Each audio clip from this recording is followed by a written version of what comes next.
Please welcome author and podcaster, Professor Walid! Yay! Every time there's been a new Prime Minister, the vote share dips. And you said after 2020, PAP needed to do some soul searching. Have they done that?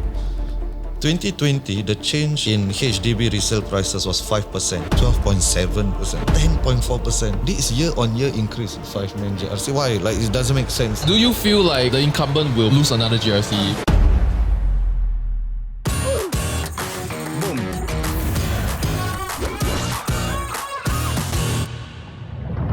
Alright guys, so today we have one of the sharpest political minds here in Singapore, breaking down elections, party strategies and the shifting boundaries of political discourse in Singapore. He's an associate professor in the School of Social Sciences at NTU, an expert on state-religion relations, political parties and election, political Islam and Southeast Asian politics. That's a lot of politics. In fact, his Instagram bio calls himself a political junkie. Please welcome author and podcaster, Professor Walid! Yay! Welcome to the show. Thank you. Author and podcaster, Professor Walid.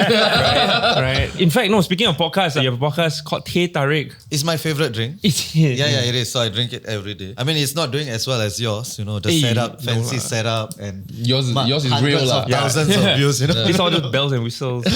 We need this part lah. Imagine our set, One thing I want to know, before we jump into the serious part, right? You are really drinking Teh Tarik, right? Because we can't really see the cup. You will say it's really Teh Tarik, but then we don't really know.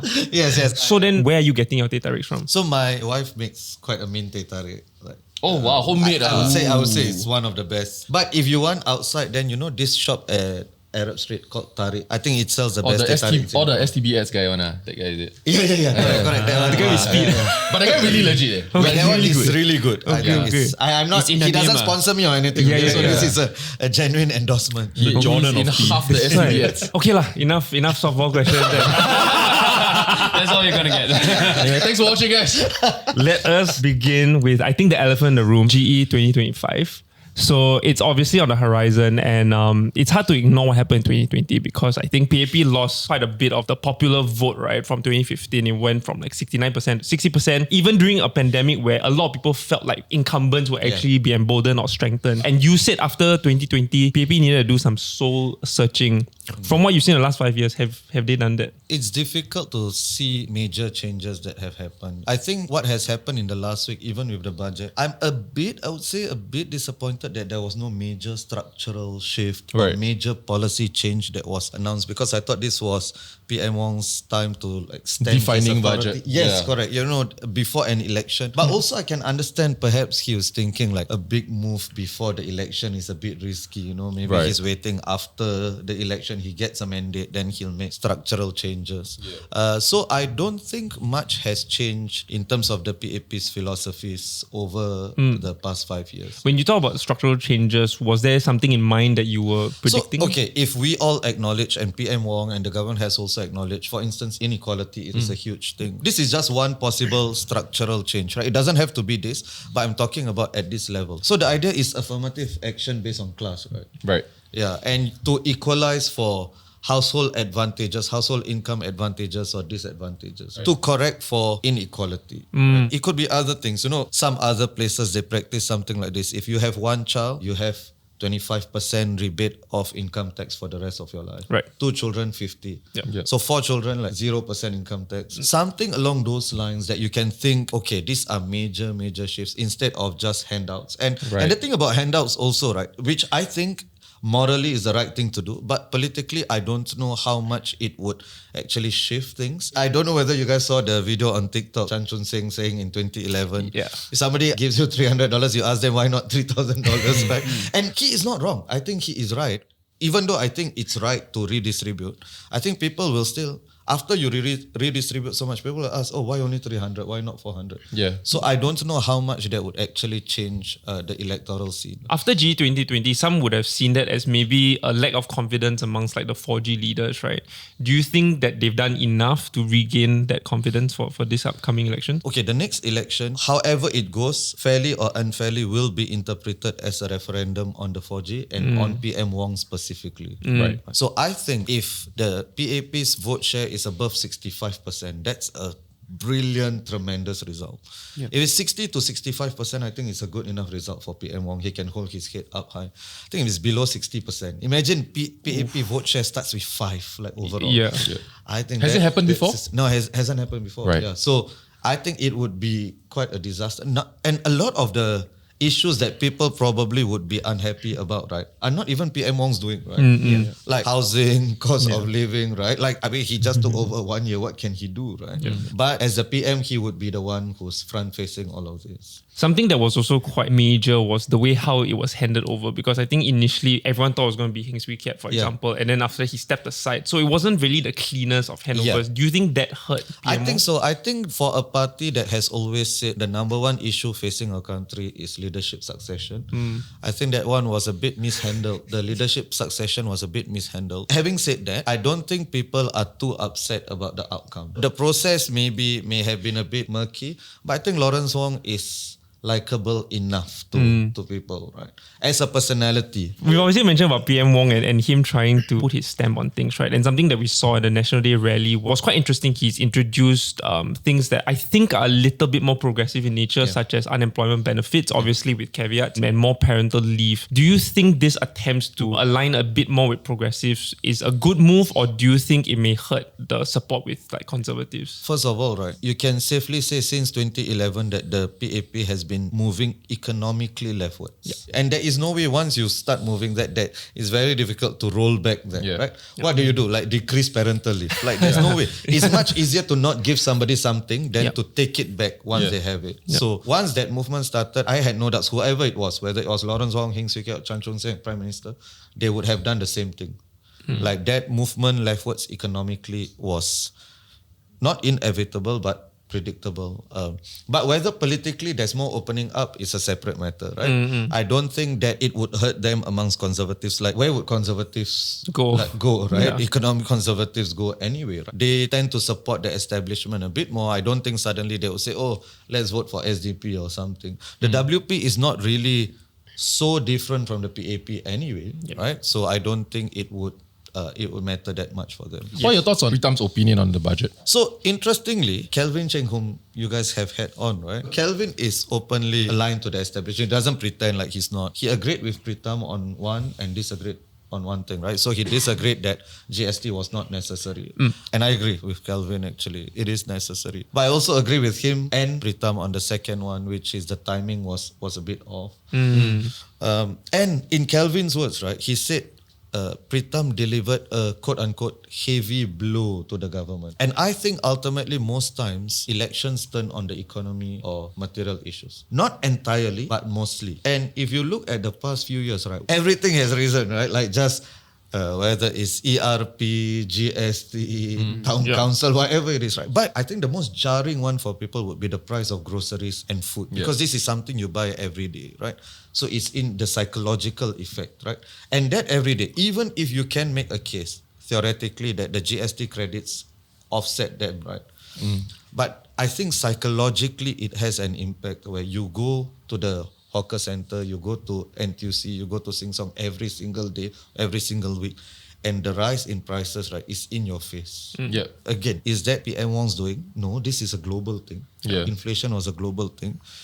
But fortunately or unfortunately, he will be the one bearing the consequences, right? So I think the incumbent came out to allude that when then do you suggest is a good time to increase GST, because we've kind of fairly agreed that with an aging population and a smaller new workforce entering, that we at some point need to increase taxes. So in a bad time, it's obviously a bad time. But when the economy is doing good, then we don't need to.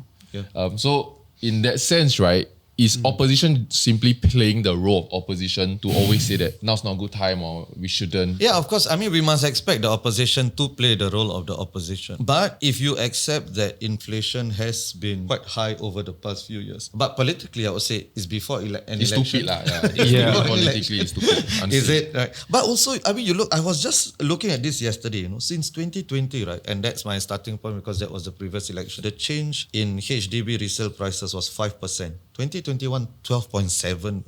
2022, 10.4%. 2023, 4.8%. 2024, 9.7%. This is year-on-year increase. So every year it increases, right? So that and housing, maybe for people who already have houses, is not that big of a deal.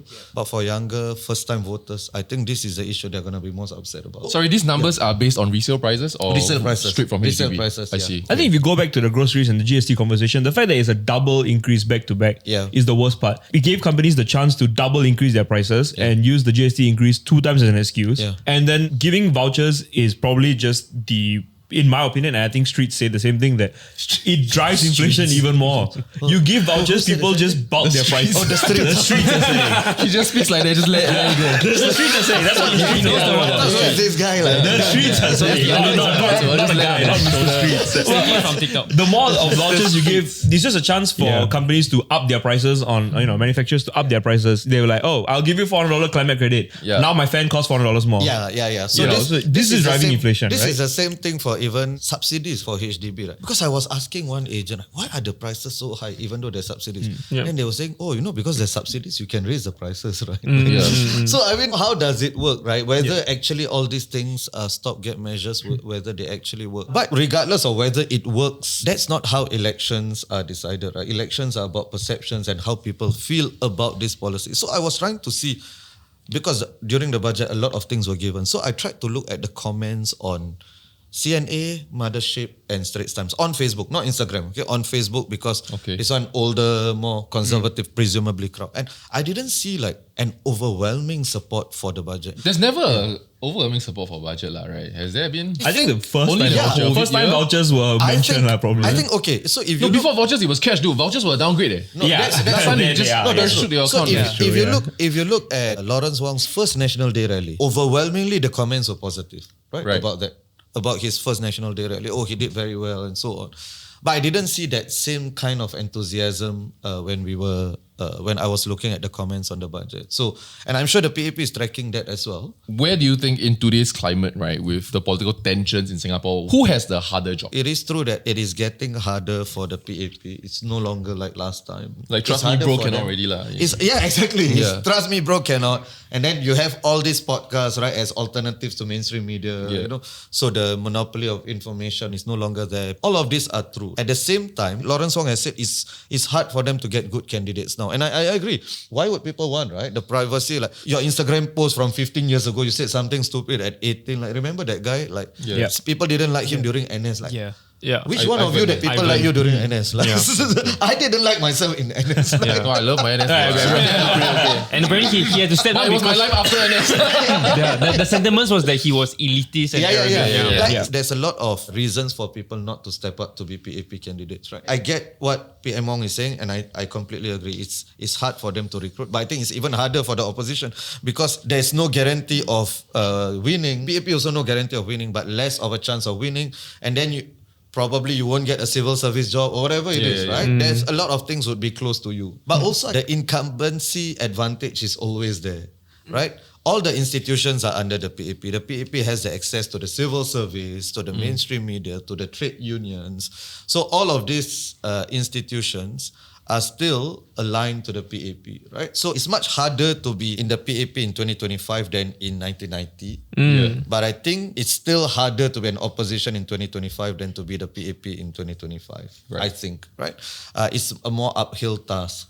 Now, the opposition has an advantage, right? Where they can just suggest things without being called to account for it as much as the PAP. So that's the advantage. When they say, we cannot just say anything, it's true because what they say has more weight, right? Their policies, you can see the effects on people already, right?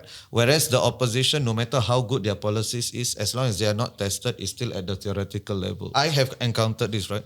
People don't want to be pictured with opposition folks. Right? I've heard this myself, right? I don't want to be pictured with opposition folks, right? Because I don't know what that will do to my job and so. I think that perception is decreasing. Right? No, if you look at some of the interviews I've done, I did with Nicole Sia. She said when she first did her house visits, people called the police on her. Right? People will not do that to the incumbents. Right? I think nowadays it's more mainstream to be around opposition. I think podcasts have definitely helped. I mean, you guys have had opposition. I think it's done wonders to normalize opposition, right? Humanize opposition. I think the fear is still there, but it's dwindling. Maybe back then, I think it felt very combative. Like the opposition positioned themselves combatively. They would like cry conspiracy or cry stuff. But over the years, I think they mellowed out and they're one like, guy. Like, we still have one guy. No, but I think the biggest indicator of that is the strategies that Dr. Chi Soon-Juan has taken. Because I think he has changed completely. Absolutely. I mean, he would say he hasn't, right? But I think you're right. I think you're right. I think he has, right? So the WP already changed under Lau Tia Kiang, right? So WP went first. So JBJ was that combative guy, and Lau Tia Kiang like took on a moderate opposition. Pritam has sort of continued. I think the fact that Dr. Chi now is so mellow, it could be age, but also in terms of the strategies, like he's talking about his constituency issues, the shelter here, the pothole there, the playgrounds. That is PAP stuff, right? Yeah. Before this, he was talking big ideas, democracy, freedom of speech, right? But now he has also change strategies. With that being said, do you feel like voters nowadays don't have like a very large range of options to choose from? It's either PAP or a party that is just a gentler version of PAP. building off this point, right, you do see that people running who stand much further right or much more, there are some parties that we don't name but like PV, but when they stand versus We don't have to like name PAP, but PV. but PV. He's in You prison see- now, bro. You're really kicking a man when he's down. You see the vote share. You see the people reject that overwhelmingly. So Singaporeans don't just vote for the I'm opposition for Absolutely, the absolutely. I think you have to give more credit to the Singaporean voters. The fact that there's differentiation between the opposition parties shows that they also care about the type of opposition. But at the same time, I would say now actually Singaporeans have a little bit more ideological options than maybe 15 or 20 years ago with the PSP in the picture. Right? I don't think we should underestimate the appeal of PSPs and Leong Man Wai's rhetoric. I don't think we should.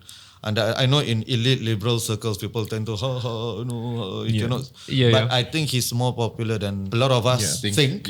I agree that SDP, I think overall is still, they are still about rights and all of that. But they have also mellowed down. So I think there's still that option. But the fact that WP is more successful, right, is actually a sign of PAP hegemony, right? Because even when voters reject the PAP, they go to the one that is closest to the PAP, right? So you mentioned it, right? And we actually had a chance to see more opposition voices in Parliament. Like we've had more WP MPs, we had NC MPs from PSP. How do you think they've performed the last 5 years? I think Pritam has done really well. I went to Singapore versus Vietnam in the football match in December.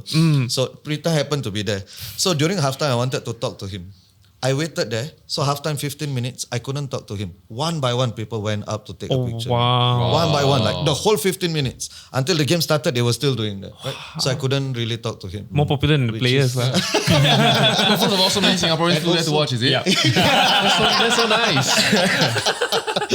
So I think his street cred is quite good. So I know Manwai and they've been on my show, not like I'm close friends or what. So I like Manwai, like personally I do like him. I think ideologically I disagree with what he says. I don't think he's a racist, but I do think his rhetoric could bring up and did bring up like some racists in Singapore. But I think it's fair game. You want to discuss any economic policy. We cannot just, you're a racist, then we don't discuss Sorry, it. did I he don't say think anything that's right. racist? I completely No, missed so it. that's why I don't think he's... Oh, okay, okay. As in when he mentioned don't the think he Sika did. policy. So I think Mr. okay, Shan okay. mentioned that like there were some Facebook posts that had undertones of racism. So I think what would be a fairer characterization was after that I saw that there was a lot of like anti-Indian sentiments and so on. There is, to be fair. There is. There is. So even though that's not my cup of tea, even though I personally like Manwai, but his ideology is not my cup of tea. But I know a lot of people who actually agree with him and not with me.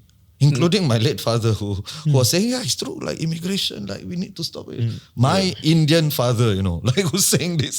So you cannot just say this is racist or anything. So even though I disagree with him, I can see the appeal. I won't be so quick to dismiss him. We'll see what happens in West Coast, right? That will be the test of whether he was really successful in Parliament. Especially because PAP also lost Iswaran at West Yes, Coast. exactly. Yeah, West Coast is there for the taking. Ooh, do you think I think West Coast, East Coast, Marine Parade, Tampines, in that order will be the constituencies. the battlegrounds? I wanted to ask you as well. So do you think the cases with like Raisa Khan and Pritam recently in court, would that have hurt them or actually emboldened their support? Yeah, it's a difficult one, but I think if it was just at Raisa Khan, I think it would have hurt the WP considerably. Okay. But I think after, at least from what I saw online, the sentiments really started to shift when the exchange between Edwin Tong and Pritam, if you remember that. And I really saw like the public sentiment shifting after that. Like before that, it was really quite a lot of people were really criticizing the WP. So, and Pritam's media, the media stop. I mean, that was a great one. I mean, obviously it was pre-planned. I mean, I don't know whether Step up instead of step down. I mean, it must be. It must be, right? Did He you must know have expected that question. On the same week, right? 3 days prior, there's a UK politician that said, American, Eric Adams, right? Yeah. He said You're the right. exact same Step up, Yeah. He did say that, right? So I am pretty sure he anticipated that question, but it was still Plus that's his going to be the sexiest campaign. voice lah. It was, It was fantastic. He has an I bet he has chest hair. Yeah, it takes a proper like a Sean ripped Connery. square ass cleavage. Yeah. No, I think he has an unfair advantage, right? Tall, good looking, like media savvy, articulate.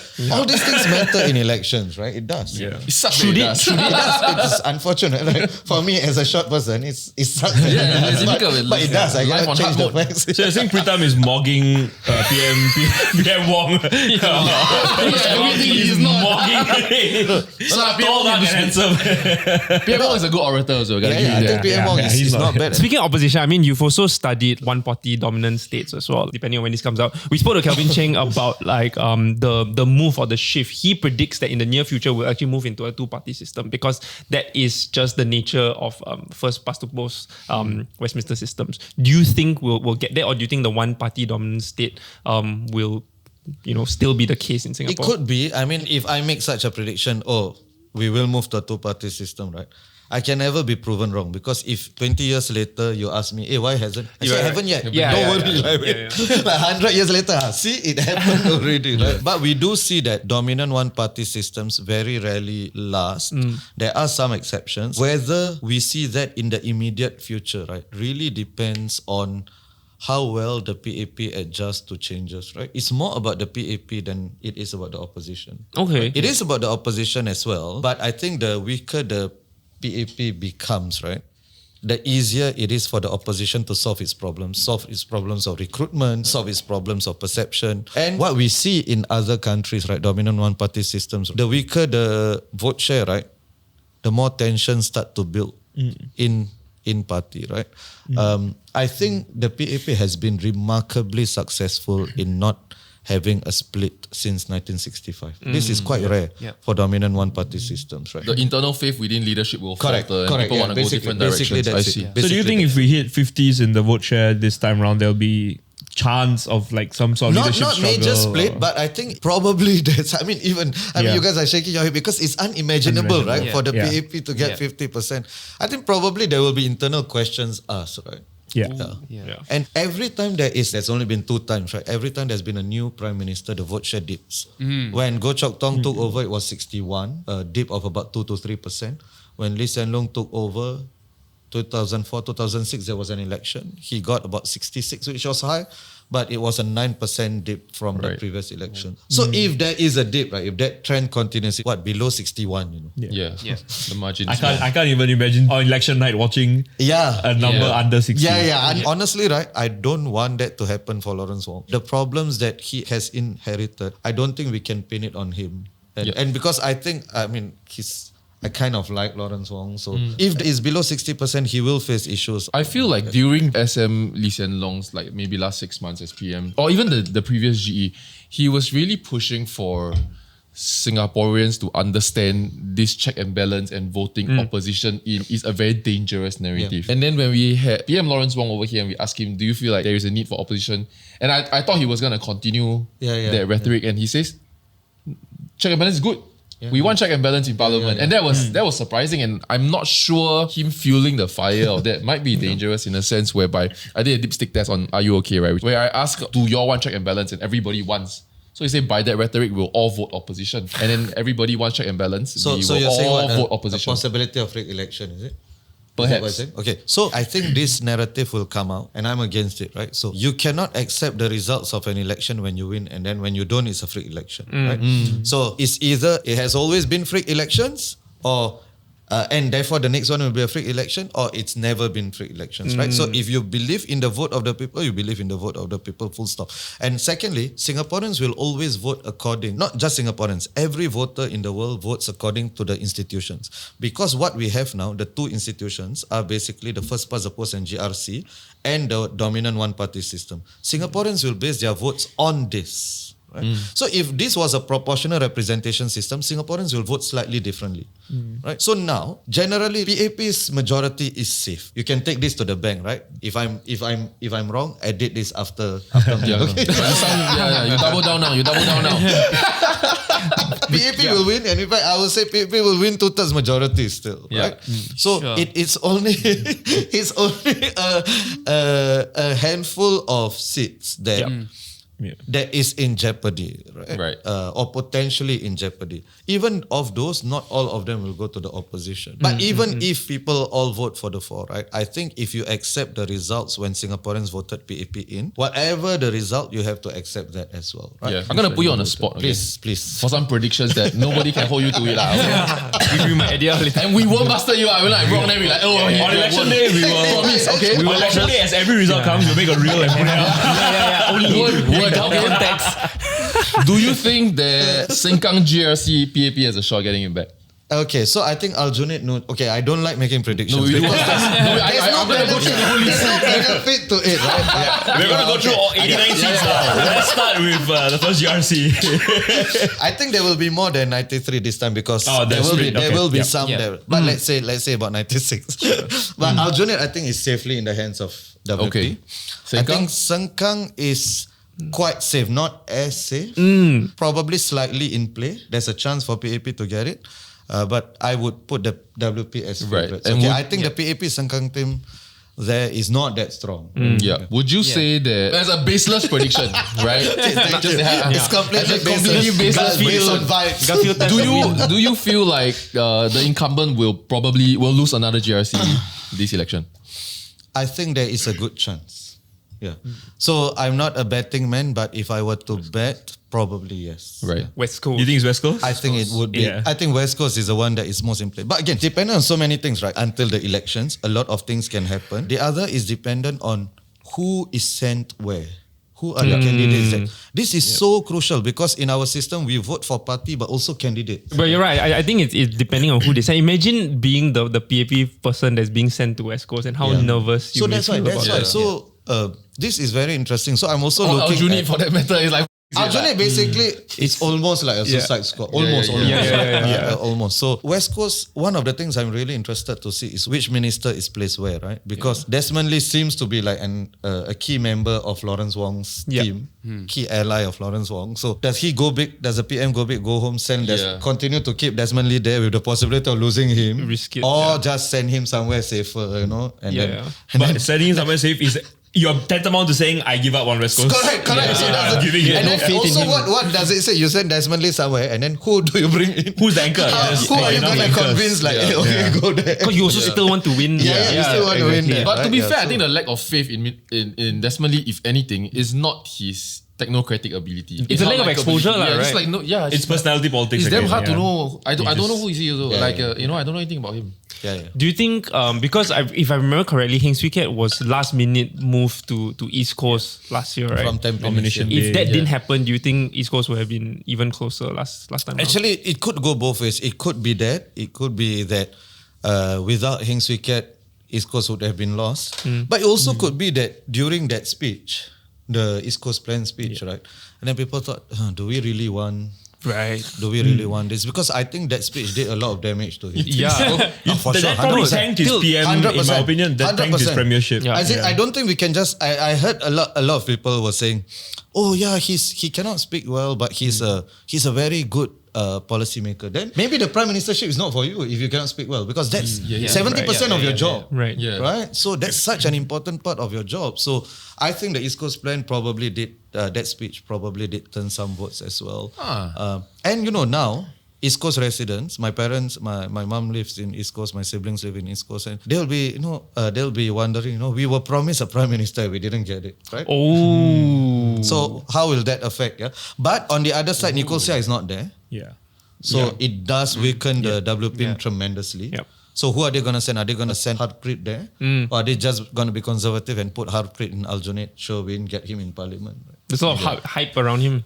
Yeah. But not to the level of Nicole. Nicole was second most popular politician when she first started. She was Nicole is so popular. It's a shame. Something that we spoke about off camera and I think we're excited about is the reintroduction of rallies because I think we missed that in 2020. And we also know that a lot of the discourse and the battleground will also take place on social media. How important do you think are these two aspects, the physical rallies as well as the online play? I think they are both extremely important. The rallies are important two ways. One is it's a direct in terms of what is the message you send to the voters. And people who attend the rallies are more likely to be the voters in the constituencies. Your online videos, they get so much reach also. Yeah. But they may not be your own voters. You're reaching to the So but it's still important because it creates the overall image about the party. It helps people decide whether they want to show up. People are like, oh my god, you're so lucky. You're at this exactly. GRC. In this GRC. But the rally is also a projection of strength or weakness. If you remember 2011, I think the first time that the Straits Times published the Workers' Party rally, and I was there actually at that point in time, it was overflowing. Like there was literally no space on that field, right? You had to go up the HDB blocks to be watching, right? So And hot, just exactly. So just one picture like that, wow.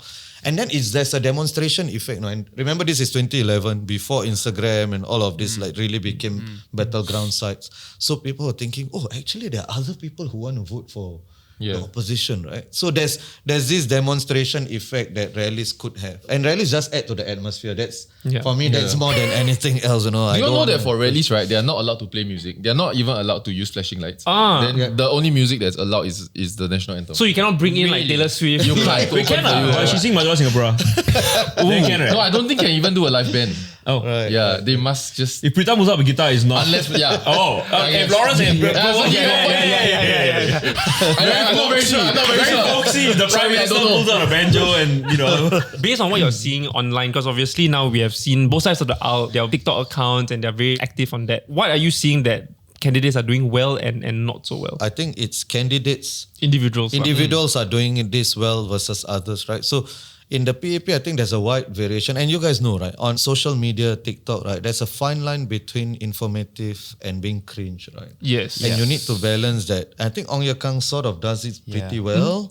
I think Lawrence Wong, his TikTok is not bad as well. It's more informative. The candidates who just hop on every TikTok trend, right? Yeah. Like just labubu, whatever it is, right? And do all those stupid trends without any substance to it, right? Whereas Ong Ye Kang, you'll see there's a message behind it. But if you just do that and then you think, oh, this is a way for me to reach young voters, I hope they lose. Because it's so patronizing to young voters to think that, oh, just because I do this, young people are going to like me. That's not how voting works. And I really hope, but if they win, right, then that's an endorsement of politicians just need to do more of this, instead of really reaching out and talking to. But it's an inevitable part. I think the WP usually is quite conservative with media appearances, online podcasts, they have. Sometimes it's even harder to get them than PAP folks, And understandably, because in the past, they have been burned by media appearances or whatever it is. But I think the landscape has completely changed. And you guys will be having the WP on? Yes. SDP as well. But notably, I think Mr. Pritam and Ms. Sylvia don't go on podcasts. Yeah.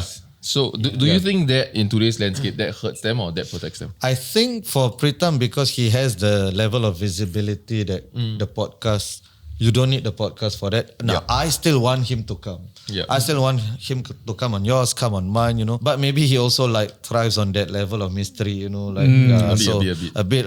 So I don't think it is bad that if we don't know his MBTI or whatever it is. Are you making fun of our show? I'm sorry. That was the most viewed clip. How dare you? No, the fact that was the most viewed clip, right, with the repeat, right, just goes to show that the electorate only cares about these things. Wait, no, don't diss the audience. I'm voting based on so many important things we discussed. That's what the Chinese newspaper picked up. No, but which goes to show that this is a perennial debate, right? Where like, okay, do you just engage on informative stuff but then lose out the audience, or do you try and bring in apathetic people even though it's dumbed down content? Like, which hurts democracy? Yeah, more? so I think you need a little bit of both for sure, right? Yeah. You need, because people still want that, but it cannot be the majority of your content, as in for the politicians, is that the dumbed down stuff, right? Yeah, because actually, if you look at James, right, a lot of his Instagram posts are super detailed in a kind of like policies that he's talking about, or like it's very, very cerebral, and it's actually quite inaccessible for, I would say, some people who don't look at economics in a way he does. Yeah. And I'm not sure do you think that would hurt, like he's losing a huge follower base because he's not reaching out. I do think, and thank you for bringing up that. So James also has been on. I mean, I'm friendly with him, cordial, but I do think like he gets away with stuff that a PAP person probably wouldn't, right? So I always compare this, right? The same can be said of many opposition lah.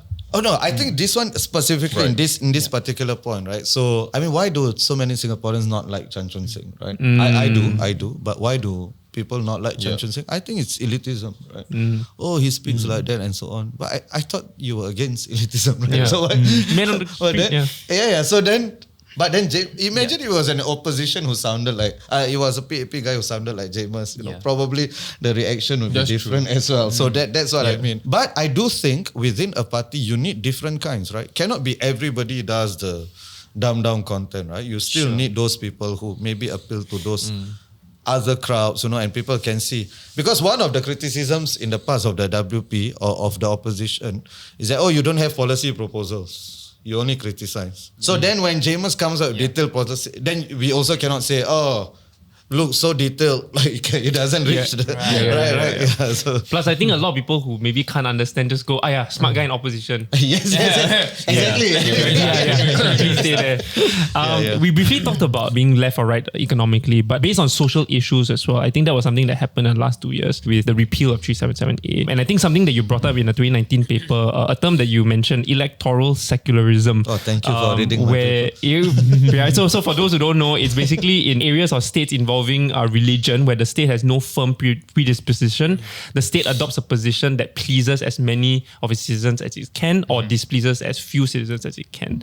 This was in 2019 before the repeal, and now that the repeal has happened, do you think it was because of this? It was trying to please as many citizens as it could? 100%. The position of the state on 377A has always, for me, been purely electoral. So I had no doubts, like I kept saying this from 2018, 2019, that the moment they feel that the pendulum has swung decisively in favor of liberals on this, they would repeal 377A. I had no doubts that would happen. Yep. So it's not like the state is inherently socially conservative on this. It's not. It was just that they were looking at where the electorate was. So I think they decided that. But at the same time, there's still a sizable number of conservatives who opposed it. So that's why they like through a bone, you know. So they gave the definition of marriage. And if you look at the PAP's PR campaign on that, right, it was honestly superbly done, the government's one. Right after repeal, there were 2 interviews that the government did, right? One was Minister Shanmugam. The other one was Lawrence Wong, PM Wong, at that time not PM yet, and Minister Edwin Tong.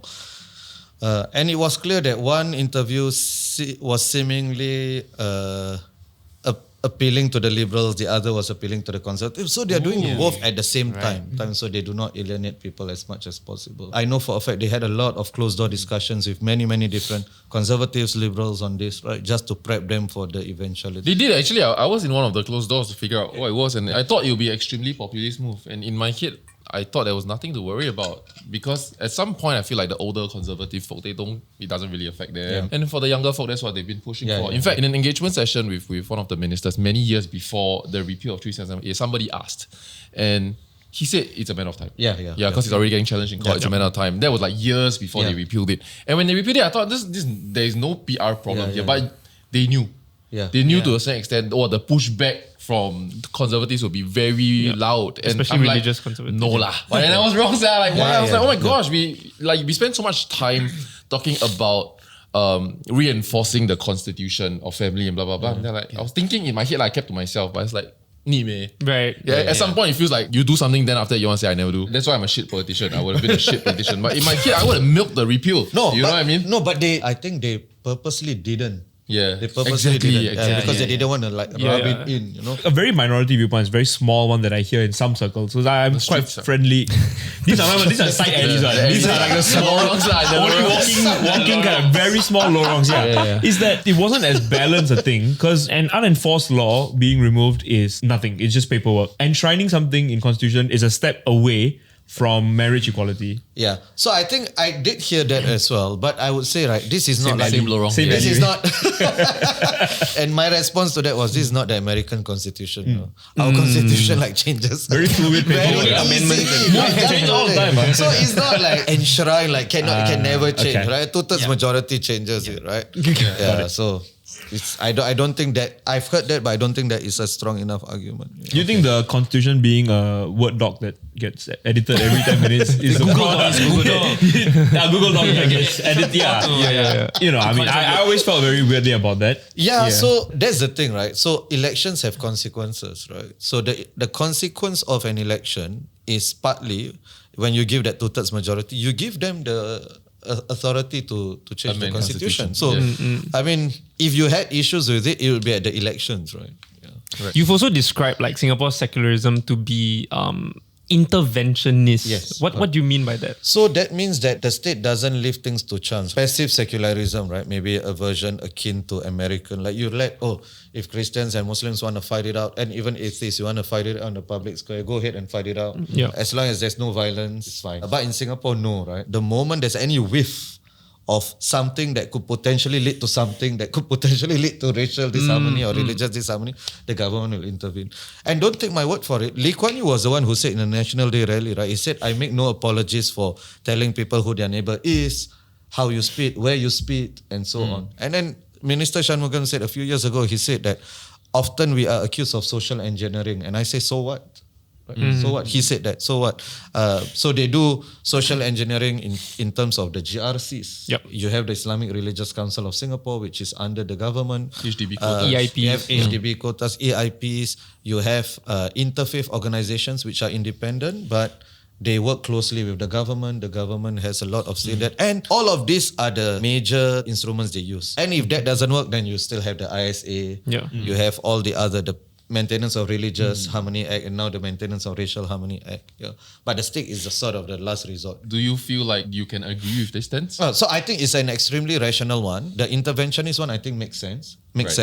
But I am not in favor of shutting down conversations even if they are uncomfortable, right? And sometimes these conversations, and I can understand, it's perfectly rational. Or if you disagree with each other racially, there's racial undertones, right? We need to shut down that conversation, right? Yeah. I am not in favor of that, right? And I'll tell you why, right? So if someone is being racist, right, I'd rather hear it and respond to it rather than you just keep it to yourself, right? And then it will fester, right? Then when am I ever gonna have the chance to correct it or rectify or debate it, right? Yeah. It's a teachable moment. So it's a teachable moment. So what the government is doing is fair. It's just that I think there is another fair way to do it as well. Yeah. Right. And in regards to say you brought up social engineering, what is your stance on that? Like CMMO, EIP? So I think EIP is a good thing. I used to live in London for a while, maybe just a short while, 3 years. And without that, you do see that people of similar ethnicities clustering together in Enclaves. neighborhoods. So I do think that's a good thing. I am in favor of the GRC. I am. Okay. I do think we need to reduce it. We just need a maximum of 2% GRCs. If it's about minority representation, let's say there are 100 seats, right? You have 15 GRCs of 2 people reserved for Malays because 15%, 8% reserved for Indians or others, right? And then the rest are all SMCs.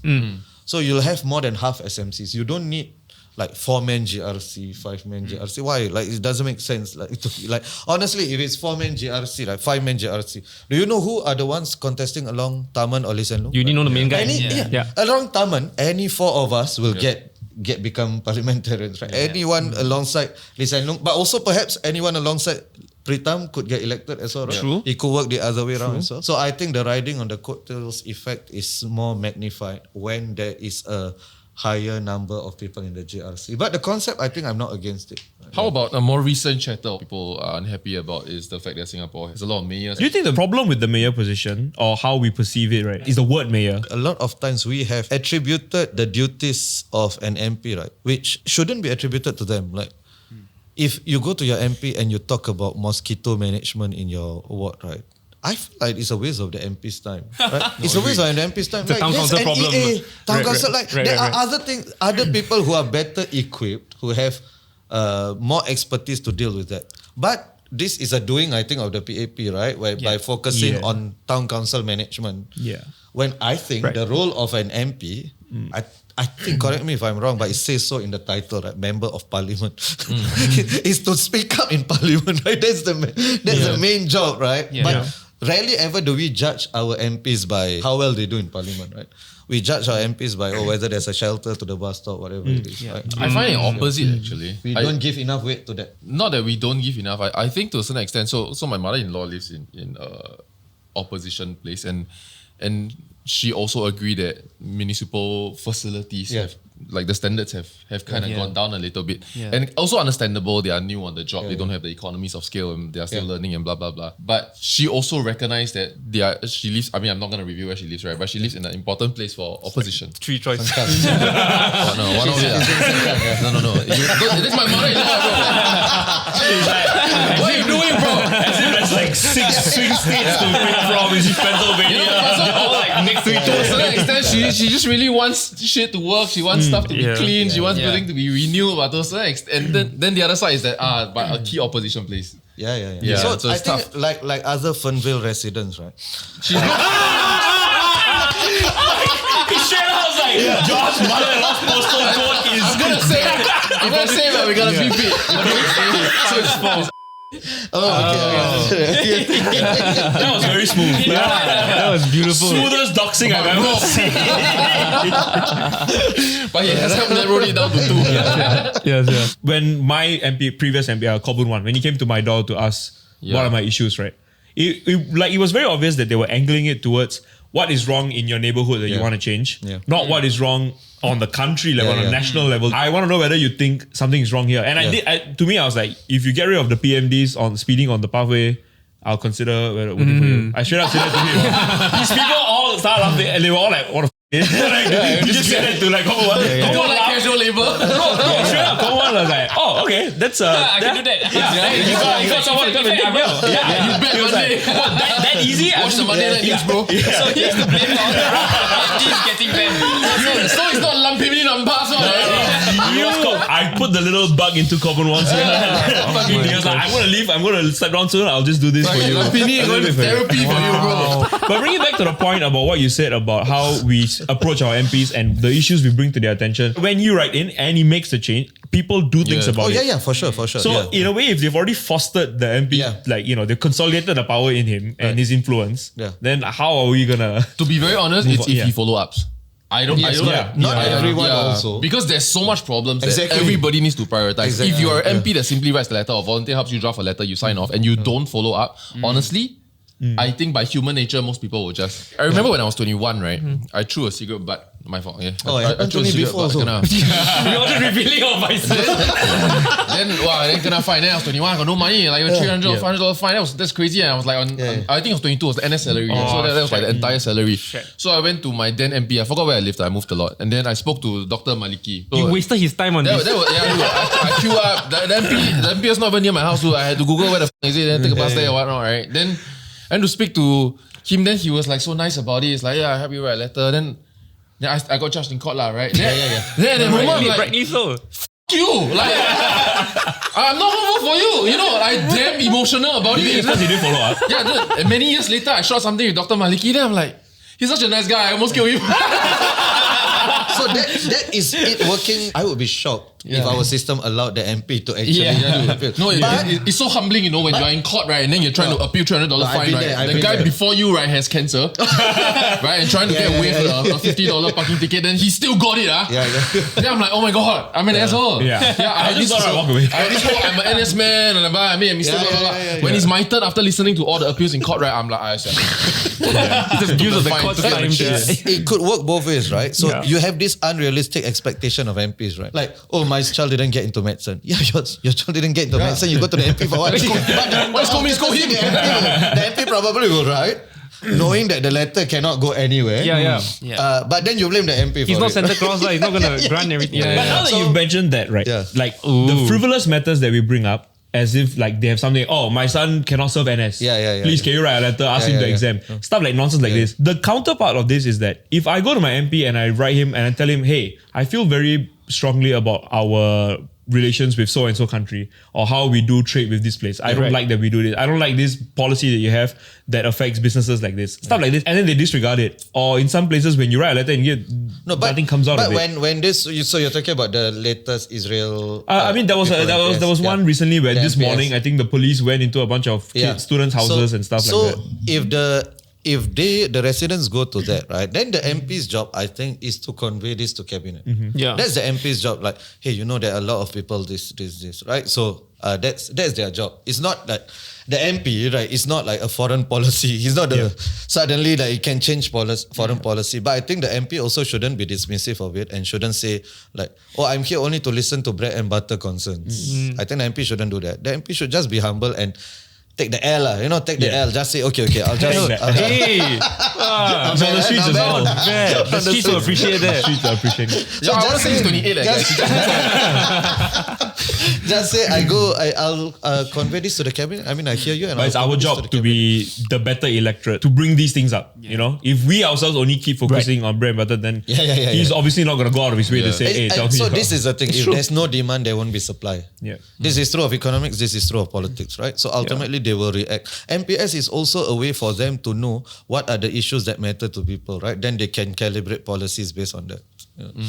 Maybe because there's just too many people like John who are wasting their time over. One time when I was 22 I was like 13 years ago. I hate that at my estate or in estates all around Singapore, there's just giant posters of MPs wishing me. I agree, man. I'm like, dude, it's like it's not. Don't make it about you. And then it's a waste of resources. And then every time I go out my car park, right, I see this huge poster. Then I'm thinking, is there any route I can take to avoid? Oh wow, that's extreme. You waste more patrols. Don't you all feel uncomfortable? See these giant posters. I think the most egregious part, right, is when they Photoshop badly. You can tell that the minority family and the Chinese family, they got Photoshop separately, they got photographed separately, then they got clipped in nicely. The MP was never there at any point. And then like the font they use, I have like so many issues with this. There's this area in Bedok where it's Pritam's GRC versus Edwin Tong's GRC. Yeah, correct. It's a junction. Yeah. And the posters just face each other. They're just wishing each other Happy Chinese New Year. Nobody else look at the poster. No, but you know, a lot of these are like, they tend to be studio shots, so they are very well made. I mean, besides the shoddy Photoshop ones, right? I went, I think I can't remember if it was the Bukit Timah or like Holland area, right? And the MP there just took like a selfie with a phone. It was super pixelated, but it was very real. It felt like he really visited them. I remember Chuan Jin's one at the same junction you were talking Chuan Jin about. was such a waste. I loved him. It used to be that selfie. Yeah. It used to be. So I think I agree with you. It seems more authentic, more real. There was a lot of attention recently with your interview with Straits Times editor Jamie Ho, and I think there was a line that he said, "There is no censorship. Don't be silly, right?" What was going through your mind when you heard him say that? So there's no censorship, right? It's already stretching. But when he said there's no self-censorship, then I think, okay, that's it. Like what else can you say to that? Because conversation, I think and I don't know what he meant, and maybe because live interviews, I also don't want to be unfair to him. Live interviews, maybe people say things that, I mean, we do live, we say stupid things all the time. So I don't know, maybe that's not what he meant or what came out. But for me, if you are to tell a Singaporean there's no self-censorship, any Singaporean on the street knows that's not true. Like, because all of us self-censor to some extent in our lives, right? So it cannot be that somehow every level there's self-censorship when you come into Straits Times. There's no self-censorship already. So it's just, I mean, I just found that incredulous. And then after that, Bertha had a lot to say about that. And I think I did agree. I did agree with Bertha on that particular one, right? Because even previous ST editors, when they write their books, they have said that, there's obviously OB markers, I have to balance this political pool and so on. Exactly. All traditional media does have self-censorship. I mean, we've seen the rise of online media, and to some extent, like there are a lot of vocal voices, Bertha being one of them. You know, she brought up the NRIC issue most recently, and I think that was perfectly valid, and I think a lot of people had a debate around that. Must have been a sick power trip though, that one, if I were Bertha. Oh my God. She changed the entire thing. So I think, I mean, like maybe 20 years ago, 30 years ago, like it would have been surprising to see that Singapore is actually quite okay with online media being a little bit less self-censorship. Is that surprising to you in any way? Yeah, so for sure, I think I would still say that self-censorship still, even online. We know that, right? So that's why we cut clips and we edit. We know that, right? And also self-censorship is not always about government, right? Right? Like humanity has always functioned on the basis that you never say the ultimate truth to other people, right? You don't go terrible closing or whatever, right? Oh, but But that's a social contract. Yeah. Very We adhere to this social contract. So the self-censorship doesn't just come from that, right? But there's commercial interest as well and all that. So, but definitely that's part of it, the government, the commercial part, right? So the online media, I think, has definitely shifted the game, changed the game a bit. In two ways. One is it has given far more exposure to alternative voices, but also it has forced, the second one is it has forced mainstream media to be more balanced as well. Yeah. Right? I think in 2020, Straits Times did a pretty good job of covering the opposition, the elections. I think so. I think better than before. So As in more hopefully real it estate on continues. the newspapers. Yes. The newspapers, they had more coverage, more interviews, more one-page reflections of articles about what the opposition was doing, the rallies and so on. So long may it continue. Yeah. To bring this full circle and to close, I wanted to speak just on your podcast, Teh Tarik Walid. Like from what I read, you wanted to bring politics closer to the people. Was that purely the main reason why you wanted to start Indeed, the that podcast? was so that was not as famous as yours.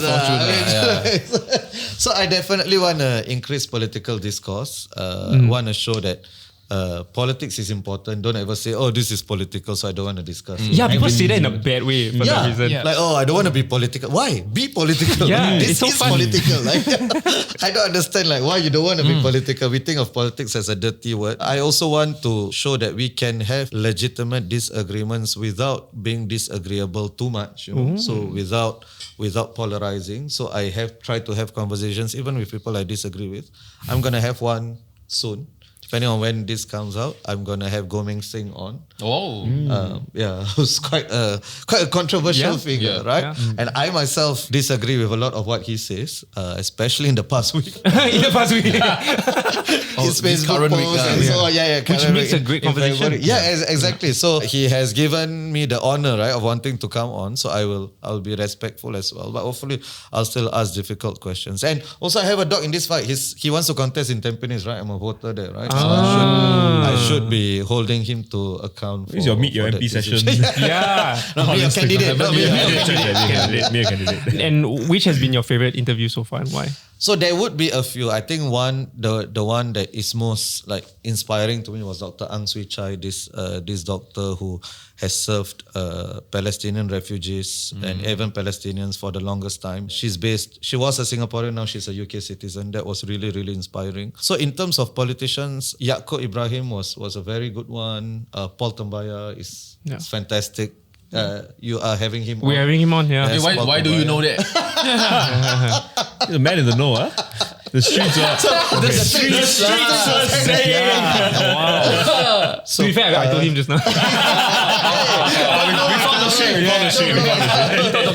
Because I had Nicole Seah on. That was really fantastic. And it's a shame. I really wish WP didn't drop them. Wait, so you're saying that really? an affair should not... Yeah, of course. Yeah. Of course, 100%. So you're of the thought that your personal life is your personal life. I don't care. As long as your policies... And if I were Pritam, right, what I would do is, yes, they made a mistake, but voters were the one who put Leon in, right? Yeah. So let voters take him out. I'm not going to do it. Right? And I guarantee you the alternate team with Leon is still stronger. Yeah. Do you think that if they had fought exactly how you said it, the voters picked you, the voters are your boss, let them decide whether you keep your seat, that Nicole would have, still had a good chance in his goals? And also having said that Tan Chuan Jin and his corresponding side, he would not have been punished for that by the voters of his GRC. We don't remember her name, huh? Sorry, wait. Yeah, in my time, You she's in my don't bring up GRC. already. Yeah. She lelo already. Sorry. But Speaker of the House is fair game. Former Speaker is fair game. So if you're allowing this, you chose the spot, man. You wanna take the second highest or third highest office in the land, then So Nicole in 2025, a WP with Nicole would still be stronger than a WP without Nicole. Wow. I absolutely think that Leon and Nicole are huge losses to the WP in the way that Tan Chuan Jin and Cheng Li Hui are not. Right? They are not major players in the PAP in the way that Leon and Nicole are. So the PAP lost more from that episode than the PAP did. the WP lost more than The the WP, PAP. what did I say? You said PAP lost. Oh yeah, WP lost more than the Than PAP the did, PAP. for sure. Yeah. And do you think last bit of this is that because this is an Asian society and it's not a more Western like where your personal life is your personal life. And the It people could be- here would no, react it could be, differently. but I want to see that put to the test, because whenever I ask people, right, they say, "Oh, I don't think it matters, but I think other people think it matters." So who are these other people? Everyone says that. So who are these? If everybody thinks it doesn't matter, right? Yeah. But they think other people think it matters, right? So I still think it wouldn't have mattered as much. But it is what it is. It's unfortunate. I mean, I didn't want to see any of them go this way, to be honest. One last question. What do you think Singaporeans should focus on when they go to the ballot boxes? So I think one of the things that voters in general do not understand is the value of their vote. Or they understand but they don't appreciate the gravity of it, right? And I always say this, that your vote is the language politicians understand the most. Right? Your letters matter, activism matter, Facebook SBS comments. matter, Facebook comments matter, but nothing matters as much as the vote. Right? The vote is the ultimate endorsement or rejection of a party. So they must really, really think carefully about what signal they want to send and to whom the signal is with their vote. All right, guys, that's all the time we have today. Thank you so much to Prof for joining us. Thank you. It was Thanks a for coming. pleasure. Yes. Like and subscribe. We'll see you next one. Bye-bye. Convince the John, populace. if you were offered a position, right, by Lawrence Wong and Pritam, right, to contest in the elections, which one would you take? None. It's a shit life. Let's say you had to. I agree. But let's say you had to choose one. Honestly, my answer is a bit more complex. I would think for the campaigning period, I would rather be opposition. Because I think me as a character, it's very hard for me to blend in with. Is this a TDK exclusive announcement? Because John joining WP. will there be a van going around? John approve this message. But Professor Walid, maybe you considering How many teh tarik you kena already at this point? It's not that I haven't considered. I have considered, but I don't And think they've all considered you, I'm pretty sure. So, Confirm got the phone call. I just cannot say. so. I shall plead the fifth on that. okay. what would it take though for the country to be in jeopardy and be like, now is the time for me to step up? maybe, right? But at this point in time, I don't think a juicy that- SMC up there, maybe. Ooh. The 200k money Is that- a year is not worthy. Yeah, it's not worth it for sure. Yeah.